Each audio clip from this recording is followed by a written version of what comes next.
কলে জন্দা খোঁজু থাই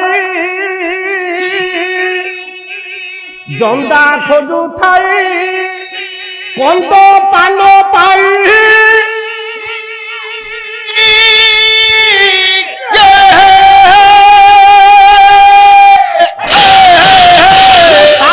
খোঁজু থাইবে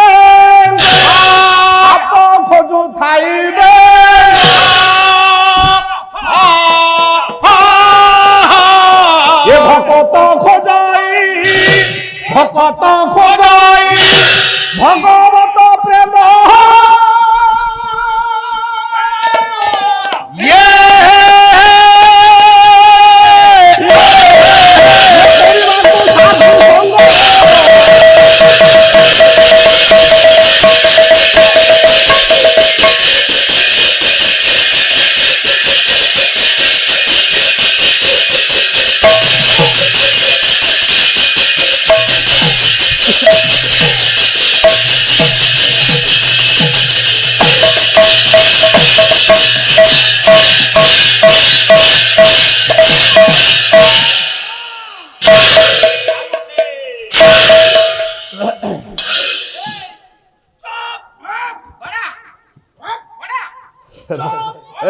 সম্ভব নাই রে লক্ষ্য রক্ষে ভগবত রস পিপাসু সুধି দশ কদম্ব গ্রামাঞ্চলর শান্ত কান্ত পরিবেশରେ ପରିବର୍ଦ୍ଧିତ ମାନା ଶୁଦ୍ଧ ଆଚରଣଶୀଳ ଆମର ମା ମାନେ ଆଜି ଅନ୍ତିମ ରଜନୀର ପ୍ରଥମ ପର୍ଯ୍ୟାୟରେ ଆପଣମାନଙ୍କ ନିକଟରେ ଗୋଟିଏ ଭକ୍ତର କଥା ମୁଁ ଉପସ୍ଥାପନ କରିବାକୁ ଯାଇଛି।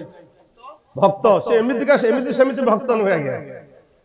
ମହାଭାରତୀୟ ପବିତ୍ର କାହାଣୀ ଭିତରୁ ଚାରି ପ୍ରସଙ୍ଗକୁ ରଖିଲା ବେଳେ ଗୋଟିଏ ଭକ୍ତର କଥା ଆଜି ମୁଁ କହିବାକୁ ଯାଉଛି। ସେ ଭକ୍ତ ଏ ପିଲେ ବସ ବସ ବସ ସେ ଭକ୍ତ କିଏ ନା ସେ ଜଣେ ବ୍ରହ୍ମଚାରୀ ଭକ୍ତ ଆଜ୍ଞା। ହଁ ଜଣେ ବ୍ରହ୍ମଚାରୀ ଆଜ୍ଞା। ଚାରି ଜଣ ବ୍ରହ୍ମଚାରୀ ଚାରି ଯୁଗରେ ଅଛନ୍ତି। ଚାରି ଯୁଗରେ ଚାରି ଜଣ ବ୍ରହ୍ମଚାରୀ। ସେ କିଏ କହିଦଉଛି କହିଲେ ଚାରି ଜଣ ବ୍ରହ୍ମଚାରୀ ଶାସ୍ତ୍ର ପ୍ରମାଣ ଚାରି ଜଣ ବ୍ରହ୍ମଚାରୀ ଶାସ୍ତ୍ର ପ୍ରମାଣ ମାନାଇ ପଙ୍କ ସନ୍ୟ ନକରି ପାନ।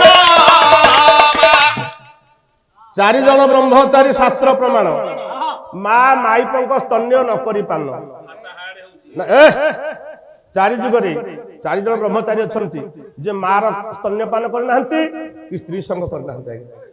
ସତ୍ୟ ଯୁଗରେ ଚାରି ଜଣ ହଉଛନ୍ତି ବ୍ରହ୍ମଚାରୀ ଯିଏ ମାତୃ ସ୍ତନ୍ୟପାନ କରିନାହାନ୍ତି କି ସ୍ତ୍ରୀ ସଙ୍ଗ କରିନାହାନ୍ତି।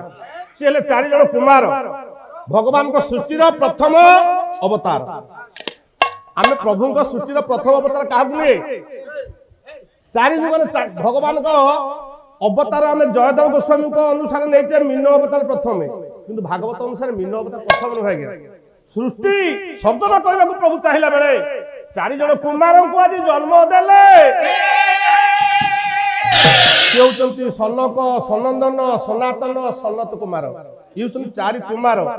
ଇଏ ମାଠୁ କ୍ଷୀର ଖାଇନାହାନ୍ତି କି ସ୍ତ୍ରୀ ସଙ୍ଗ କରିନାହାନ୍ତି, ମାତୃସ୍ତନ୍ୟ ପାନ କରିନାହାନ୍ତି। ଇଏ ଗଲା ସତ୍ୟ ଯୁଗର। ତ୍ରେତୟା ଯୁଗର ଜଣେ ବ୍ରହ୍ମଚାରୀ ଯେ ମାତୃସ୍ତନ୍ୟ ପାନ କରିନି କି ସ୍ତ୍ରୀ ସଙ୍ଗ ମଧ୍ୟ ସେ କରିନି।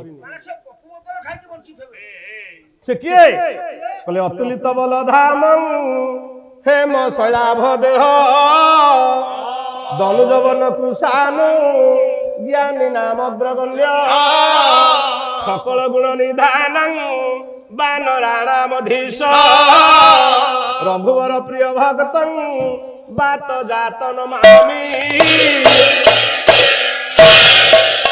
সে হচ্ছেন ব্রহ্মচারী সকল জ্ঞানর অধিকারী আঞ্জনেয় ভগবান আজ্ঞা।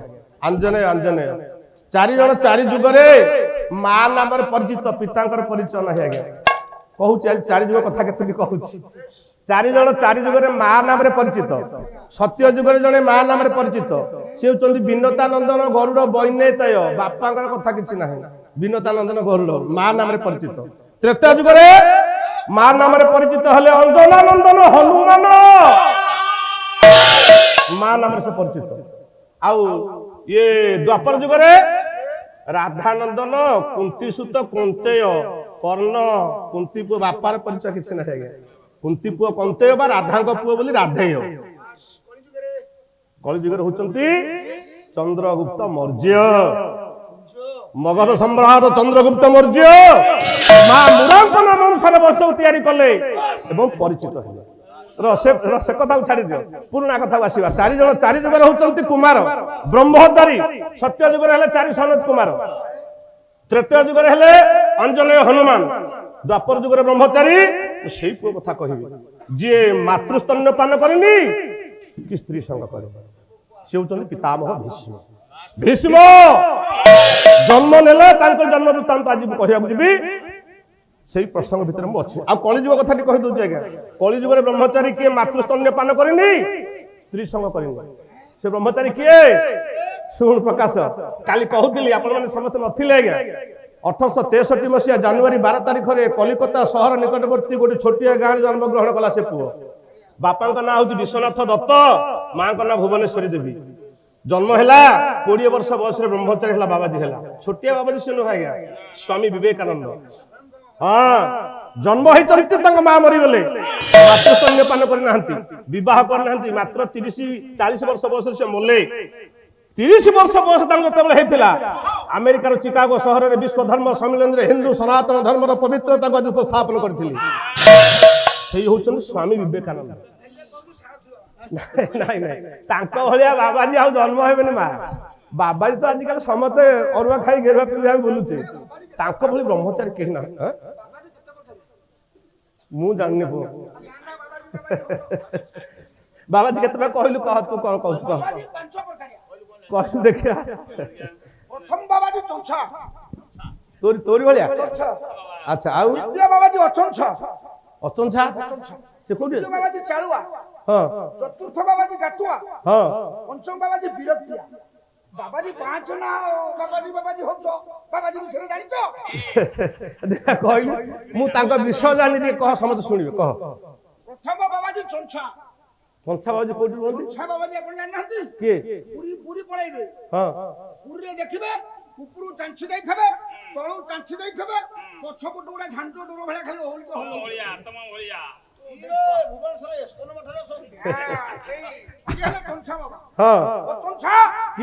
ପାଖରେ ଅଛନ୍ତି ଆପଣ ଜାଣିନାହାନ୍ତି?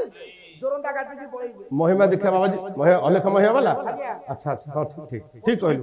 ଆଗକୁ ଯେତେ ଲମ୍ବିଥିବ ପଛକୁ ସେତିକି ଲମ୍ବିଥିବ, ହଁ, ଜମା ବ୍ଲେଡ ଲାଗୁନଥିବ। ନାଇଁ ସେ ତ କେବେ କାଟନ୍ତିନି, ଜଟା ହଉଛି। ହଁ, ଚାଳୁଆ। ଚାଳୁଆ କିଏ? ଚାଳୁଆ ଆପଣ ଜାଣିନାହାନ୍ତି? ନା, ଏ ଗାଁ ଗହଳି ମଉସା ମାନେ ଯେମିତି ସନ୍ଧ୍ୟା ହେଇଯିବ, ହଁ, କଣ୍ଠାଣି ଖଣ୍ଡେ ଧରିବେ, ଭାଗବତ ବହି ଗୋଟା ଧରିବେ, ଭାଗବତ ବହି ଧରିକି ପଳେଇଯିବେ କୋଉଠି, ଗାଁ ଗୋଟେ ଟୁଙ୍ଗି ହେଇଥିବ, ହଁ, ସେଠିକି ପଳେଇବେ, ଖଞ୍ଜଣି ମାଡ଼ କରିବେ।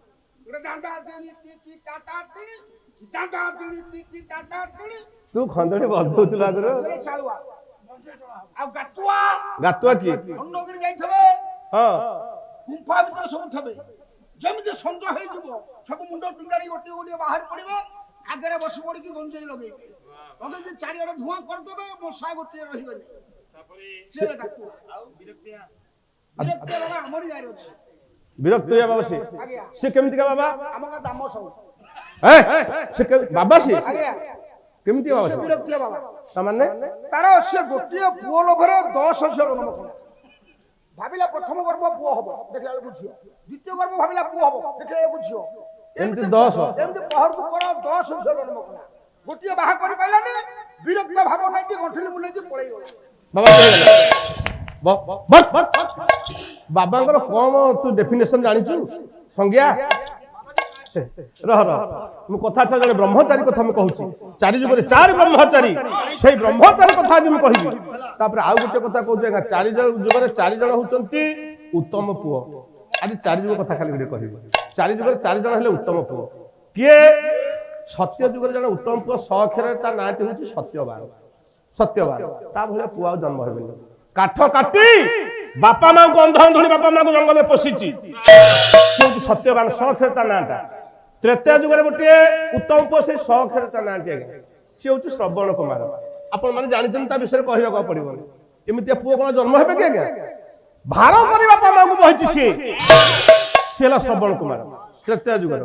द्वापर जुगर गोटे उत्तम पुओ जा कथा आज कहबी से हूँ आपण मानकर से ना रे सत्यव्रत स अक्षर ता मूल प्रथम नाम थिला देवव्रत तापर हैला सत्यव्रत तापर हैला पितामह भीष्म भीष्म हैला से हूँ सत्यव्रत आ कली जुगर जन उत्तम पुओ आज्ञा ଜାଣିଛି किए से स अक्षर ବାବୁ ସାର୍ ना ना स अक्षर का कहली ସାରଥି ବାବା ना कली जुगर उत्तम पुओ किए आज्ञा ସୁର ବାବା स अक्षर केरल काल्हाठिया जन्म हेले माँ को कहले 5 वर्ष माँ को सागर गाधे जाइए पुओटी माँ को कहला माँ मो बाबा जी मोर भारी इच्छा हो से पुओ किए शुणु आज्ञा कहला माँ मोर भारी इच्छा हो बाबा जी हेबी गोटे पुओ माँ कहूँ मो बापा तू छोटिया पुओ तू कौन बाबा जी हेबू ना माँ मोर बाबा जी भारी इच्छा हो गाधे जाइए माँ सांगे गाधे नदी की बारंबार माँ को कहूँ बाबा जी हम बोली माँ कहूँ बापा तू पाठ पढ़ तू छोटिया पढ़ तू कौन बाबा जी हेबू कहले जार पूर्व भाग्य दिशे ता पुत्र साधु संगे जार पूर्व भाग्य थाई ता पुत्र बैरागी होई समस्त कौन बाबा जी हो पारे आज्ञा हबनी जहाँ से पूर्व सुकृत थिबो से बाबा जी हम साधु सहज कथा नुह से पुओ दिन माँ सहित गाधेवाक जाइछि नदी स्नान करुला बेले कुंभीर पुओ को धरिछि माँ डाकुचे बापा पळि आसे कुंभीर आसुछि रे से दिन से पुओ कहितला माँ तू जदि कहबू बाबाजी हेबी बोली मु ताहले जिबी फेरी जिबी माँ कहला हो बापा तू बाबाजी हेबू रे से पुओ होचन शंकराचार्य चारि मठ जे प्रतिष्ठा करथिला गया चारि धाम जे चारि मठ तैयारी करथिले जगतगुरु शंकराचार्य से शंकराचार्य पिलाटी बेलू अद्वैतवाद प्रतिष्ठा करबा पई हिंदू सनातन धर्मर व्यभिचार प्रतिष्ठा करबा पई जन्म नैथिले योग्य पुओ उत्तम पुओ शंकराचार्य ना नहीं तेबे कहिबार कथा आज मो प्रसंग को फेरी जाउची आपण माने धैर्यर सहित जति समाज बसिबे शेष रात्रि ए रात्रि आ काली आपण पाइबे आज्ञा काली चेष्टा करले भी पाइबे तो जाऊ प्रसंग भितर आपण माने को नै जाउची गोटिए पुन मु उपस्थापन करिची कवि होती आपण मान खोर्धा जिलार पुओ विक्रमादित्य बारिक से कहले जंदा खोजु थाई कंद पान पाई साप खोजु थाई बेंग साप जेमती बेंग को खोजे जंदा जेमती मिठाई की खोजे गुड़ को खोजे सेमती भक्त खोजई भगवत प्रेम करने को साधु संग आज गोटे भक्तर कथा गोटे ब्रह्मचारी कथा गोटे पुओर कथा मुझे कहवाक जाऊँ से पुओ कौटी अच्छी पवित्र महाभारत कहानी भितर गोटे प्रसंग आपण उपस्थापन कर नहीं से दिन युद्ध हो जाए 18 दिन युद्ध सरी जाइए हाँ गोसार कौन कही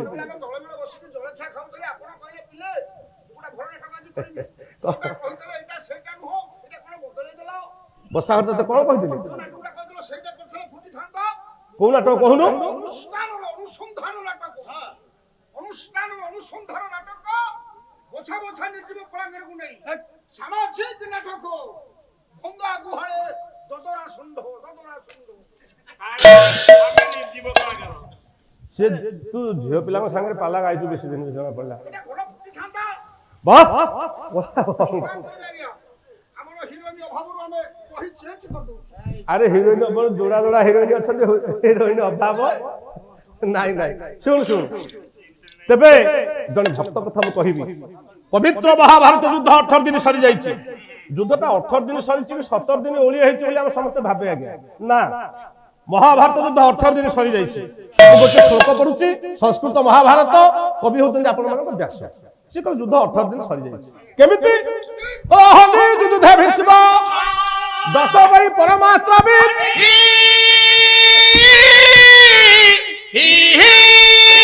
अहमे पंचद्रवस्तु राक्षा कुरुवाहिनी अहमे द्वैकर्णस्तु पर बड़ विमर्दन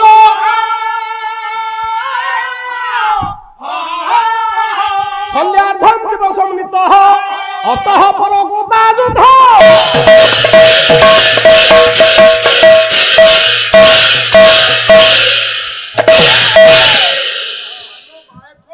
युद्ध ଯୁଦ୍ଧଟା 18 ଦିନ ସରି ଯାଇଛି ଆଜ୍ଞା। এই ଶ୍ଲୋକ ଭିତରେ ପ୍ରମାଣ ଅଛି।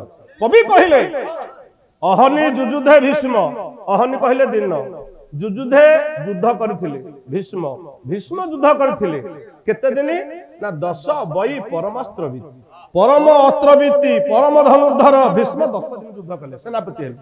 10 ଦିନ ଯୁଦ୍ଧ ସରିଗଲା। 10ମ ଦିନ ଭୀଷ୍ମ ମଲେ, ମଲେ ତ ନାହିଁ ସରା ଶଯ୍ୟା ସାଇ ହେଲେ, ମରି ନାହାନ୍ତି। 10 ଦିନ ସେ ଯୁଦ୍ଧ କଲେ। ଅହନି ପଞ୍ଚ ଦ୍ରୋଣସ୍ତୁ, ଦ୍ରୋଣ 5 ଦିନ ସେନାପତି ଯୁଦ୍ଧ କଲେ। ଅହନି ଦ୍ୱେ କର୍ଣ୍ଣସ୍ତୁ, କର୍ଣ୍ଣ 2 ଦିନ ସେନାପତି ଯୁଦ୍ଧ କଲେ। 17 ଦିନ ହେଇଗଲା। ଶଲ୍ୟାର୍ଦ୍ଧମ ଦିବସମ ନିତଃ, ଶଲ୍ୟ ଅଧା ଦିନ ଆଜ୍ଞା ଯୁଦ୍ଧ କରିଥିଲେ। କେତେ ହେଲା? 17 ଦିନ ଓଳିଏ ଆଉ ଅତଃ ପର ଗଦା ଯୁଦ୍ଧ। ତାପରେ ଆଉ ଯୋଉ ଓଳିକ ରହିଲା ଭୀମ ଦୁର୍ଯ୍ୟୋଧନ ଭିତରେ ଗଦା, 18 ଦିନ ସରିଗଲା। 18 ଦିନ ଯୁଦ୍ଧ ସରି ଯାଇଛି। କୁରୁକ୍ଷେତ୍ର ରଣାଙ୍ଗନର ଦକ୍ଷିଣ ପଶ୍ଚିମ କୋଣରେ ପଡ଼ିଛନ୍ତି ଆର୍ଯ୍ୟାବତର ଶ୍ରେଷ୍ଠ ଧନୁର୍ଦ୍ଧର ପିତାମହ ଭୀଷ୍ମ। ଆତ୍ମ ଅନୁଶୀଳନ କରୁଛନ୍ତି, ଆତ୍ମ ଅନୁଶୀଳନ କରୁଛନ୍ତି। ପବିତ୍ରମୟ କୁରୁବଂଶ ମୋର ବୁଡ଼ିଗଲା କାହିଁକି? ଏ କୁରୁବଂଶ ବୁଡ଼ି ଯିବା ପାଇଁ ଦାୟୀ କିଏ? ଭାବୁଛନ୍ତି, ଆତ୍ମ ଅନୁଶୀଳନ କରୁଛନ୍ତି। ଦେହରେ ବାଜିଛି 84ଟି ସର, 84 ସର ବାଜିଛି। 84 ସର ଉପରେ ଶୋଇଛନ୍ତି ଦେବବ୍ରତ ପିତାମହ ଭୀଷ୍ମ। ଆଜ୍ଞା ଟିକେ ପିଲାମାନଙ୍କୁ ଉଠେଇ ଦିଅ, ଯା ଯା ପିଲା ତମ ପଛରେ ବସ, ଆଗରେ ବସି ଗହଳି କଲେ ହବନି। ସିଏ ତ କୁড়କୁড়ି ଖାଉଛନ୍ତି ଛୁଆ ଆଉ ଗାଁ ସରି ଯାଇଛି 18 ଦିନ ଯୁଦ୍ଧ। କୁରୁକ୍ଷେତ୍ର ରଣାଙ୍ଗନର ଦକ୍ଷିଣ ପଶ୍ଚିମ କୋଣରେ ପଡ଼ିଛନ୍ତି ଦେବବ୍ରତ ସତ୍ୟବ୍ରତ ପିତାମହ ଭୀଷ୍ମ। ଆତ୍ମ ଅନୁଶୀଳନ କରୁଛନ୍ତି। ଦେହରେ ବାଜିଛି 84 ସର। ଆପଣ ଦେଖିବେ ସତ୍ୟ ଯୁଗରେ 84 ଲକ୍ଷ ଯୋନି ଭ୍ରମଣ କଲା ପରେ ମଣିଷ ଦେହଟାକୁ ଆମେ ପାଇଲେ। 84 ଲକ୍ଷ ଯୋନି ଭ୍ରମଣ କଲା ପରେ ସତ୍ୟ ଯୁଗରେ। ତ୍ରେତୟା ଯୁଗରେ 84 ପ୍ରକାରର ସର ମାରିଥିଲେ ରାମ ରାବଣକୁ। ଦ୍ୱାପର ଯୁଗରେ ଅର୍ଜୁନ ମାରିଛି 84 ଗୋଟି ସର। ସର ଉପରେ ଶୋଇଛନ୍ତି ଦେବବ୍ରତ ସତ୍ୟବ୍ରତ ପିତାମହ ଭୀଷ୍ମ। ଆଉ କଳି ଯୁଗରେ ଏ ବଡ ଦେଉଳର ପରିସର ବାବୁ ଅଟେ 84 ଏକର।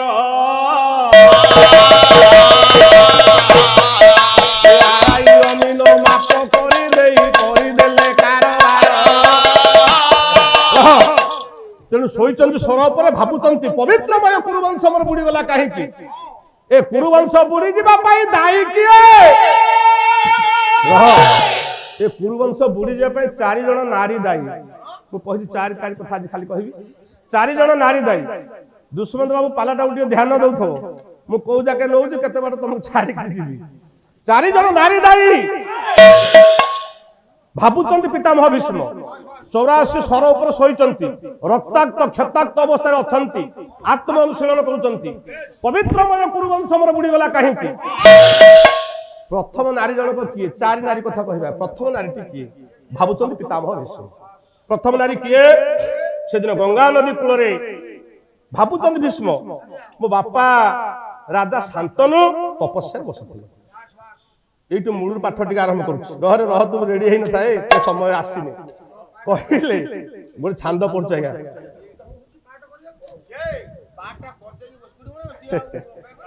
ମୋ ଜ୍ଞାନୀ ବାପା ମାନେ ବସିଛନ୍ତି, ଗୋଟେ ଛାନ୍ଦ ପଡୁଛି। ସବୁ କଳାକାର ଯାହାକୁ ଅନେଇଲେ ସିଏ କଳାକାର ଆଜ୍ଞା, ସବୁ ଜାଣିବା ଦର୍ଶକ।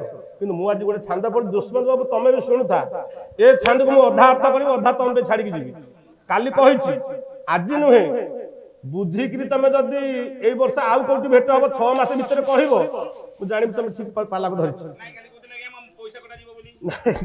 କହୁଛି ଛାନ୍ଦ ପଦେ ପଢୁଛି ଆଜ୍ଞା, ଆଜି ତମେ କହିପାରିବନି, ବୁଝିକିରି ବି କହିପାରିବନି ତମେ।